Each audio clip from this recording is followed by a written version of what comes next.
Hey YouTube, Sean Forney here. I'm gonna do a overall impressions and review of my 2020 Porsche Cayman 718 GT4. I've had it since November, probably put, I don't know, 750, 800 miles on it or so. I don't really drive it too much. It stays tucked away in the garage, but it is overall a super impressive vehicle. So I'm gonna give you my thoughts. Stay tuned. So everybody, here is my 2020 Porsche Cayman 718 GT4. So that is a mouthful. The Porsche GT4 started out in 2016, and it was kind of a way for Porsche to put together some leftover parts they had from a GT3. They put a 911 Carrera 3.8 liter flat six in it, called it a GT4. It wound up doing so well, they only made it in 2016 that they decided to bring it back in 2020.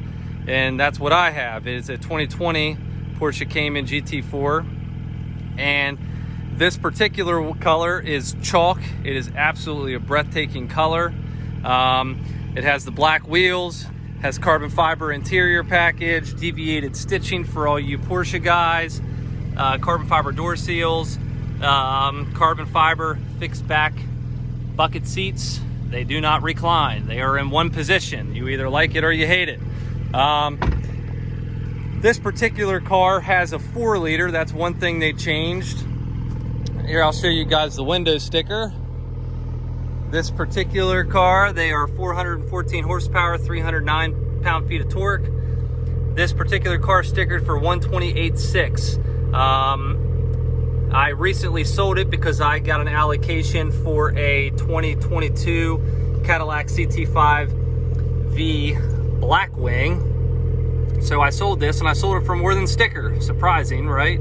That's the world we live in. But here is the Porsche Certificate of Authenticity, which I will be keeping because I always keep something from each car. The new owner will get the window sticker. I'm keeping the Certificate of Authenticity. So, you know, it's got the matte black GT4 emblems, dual exhaust. I purchased it from the Toy Barn in Dublin, Ohio. Great place to deal with. In addition, it has the painted red calipers. This car overall is a perfect car. If you guys watch Doug DeMuro's channel, he said this may be the best sports car ever made. So this is a handling machine. It is a purpose-built track car. So we are going to take it for a drive, and I'll let you know what I think. Stay tuned.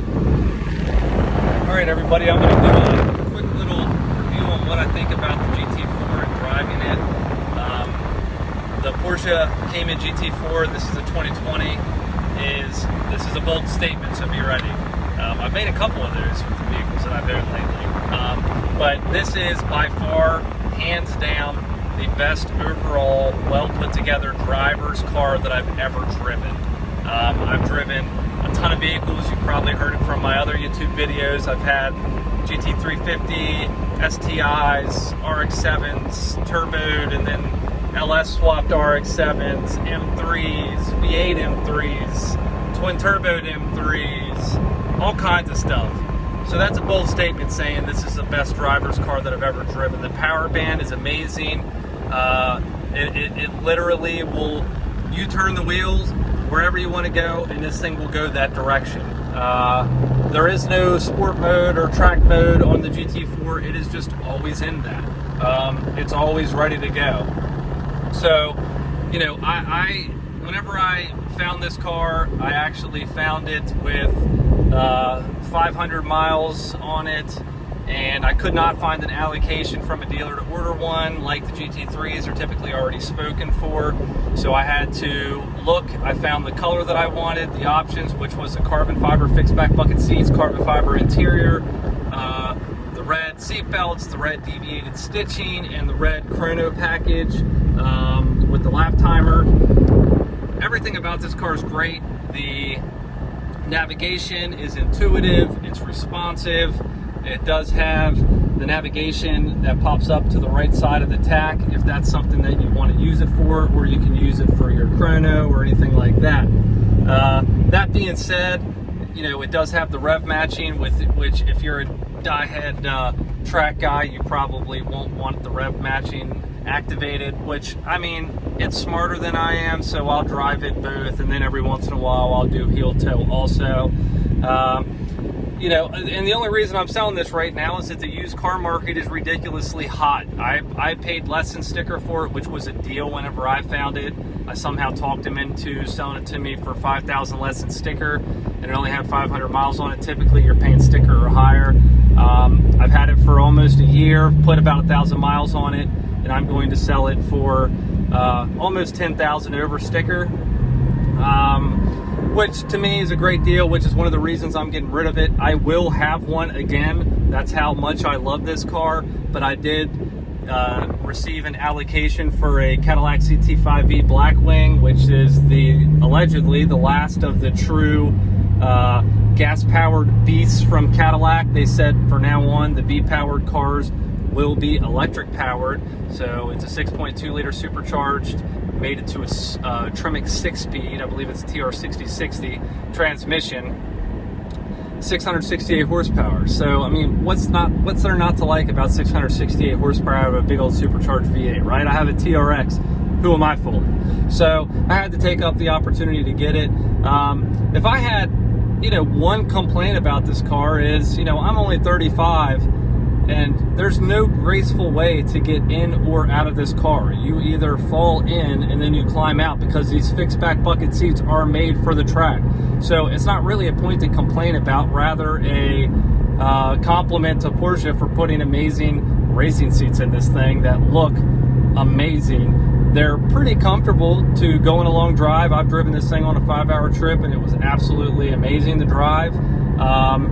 You know, it's just getting in it. You have to fall in it, and you got to climb out of it. But, you know, first world problems, right? It's one of the things you have to deal with if you got the, I believe it was an $8,000 option for these carbon fiber fixed back bucket seats with the red deviated stitching and the flame red seatbelt. But overall, my thoughts on this thing, again, it is a, you know, if you watch Doug DeMuro, I said it in my video, a little bit in my piece at the beginning. He said this is the best sports car ever made. That's a bold statement from someone like Doug, who drives thousands of cars, and he's reviewed thousands of cars and does a great job. Doug, you do a great job. I watch a lot of your videos to get advice on what to buy next. But that being said, this car, if you just listen to it, I mean, it screams. It stops, you know, an option that maybe some of the Porsche fanboys may flame me for that I didn't get. I don't get the carbon ceramic brakes on anything that I ordered. Not on the CT5V that I ordered, not on my M3, not on this, because the car spends most of its time on the street, not on the track. And these brakes are completely adequate enough to handle track days. So, that being said, I'm not going to pay $8,000 to $10,000 or $15,000 for a carbon ceramic upgrade. Not going to happen. And I don't keep them long enough to worry about changing the brakes, so some would say I could get it, but it's not an option that I want, so I don't need it. But let's take a listen to this thing.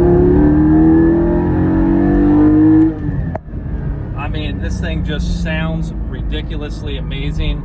And that was barely even getting into the power band. This thing starts to really come to life above 5,500 RPMs, and it just sounds glorious. The rev matching, again, I'm lazy, so it works. I will do heel toe sometimes, so but again, I appreciate everything with wheels. I don't care what it is. I don't care if it's a 1960s Cadillac or an old 50s Studebaker or a tractor. I have an old 1954 Farmall Cub that I love. I appreciate anything with wheels. So, you know, whenever I say this is the best that I've driven, well, I've driven a lot of cars. I've experienced a lot of different things. So whenever I make a statement like that, that's based on my overall opinion on how it handles, how it pulls, the power band, when it's in power, how it sounds, the suspension, and everything about this car, Porsche got right. There's not one thing that I could complain about on this car that I would change. I mean, they just did everything right whenever they decided to go full steam ahead and make the GT4 a car that they were going to continue making after its success in 2016 when they initially launched it. The chalk is in amazingly beautiful colors, and for those of you that are familiar with Porsche and how many different options you can order Well, you can, my goodness, you can change the color of your dash. You can paint it the same color as your car. You can paint it Miami blue. You can do carbon fiber, all kinds of crazy stuff. There's just a bajillion different options in the Porsche world, which was new to me when I first started ordering. So whenever I started looking around, I was like, okay, what's most important to me? Carbon fiber bucket seats, carbon fiber interior, and if I can find some red goodies, you know, I'll order it. You know, I'll buy it. So overall, my opinions on Porsche, the GT4 is, it's a great car. It handles well. You could use it as a daily driver if you would like. It's great. You know, it turns heads. People love it. They compliment it. Sometimes they don't know what it is. They think it's a GT3 until they realize that Porsche made this thing called the GT4. It's the poor man's GT3. It's still expensive, so there's nothing poor about it. But it's an amazing car. The Porsche GT cars are very well known for holding their value, sometimes even appreciating in value. So if you look at cars like myself as an investment or just a place to park some money for a while so you can enjoy it and then resell it a little bit later, maybe for a profit or just a tiny bit of a loss, and that's a win-win for me. I absolutely adore this car. Again, I will have another one, but stay tuned to my videos. I'll be, you know, I'm one of those people that constantly like to change vehicles, change what I'm driving, and just the thrill and excitement of getting something new and driving it for a little while is what keeps me motivated. So again, stay tuned. Thank you guys. If you have any questions in particular about the GT4 or any other of my vehicles, please comment below, like, subscribe to my channel. I'll try to keep some the content fresh. It's going to be different, whether it's farm life or something on my tractor or a car video. I'll try to keep you guys updated. Thank you all so much for watching. Again, any questions, comment below. Thank you.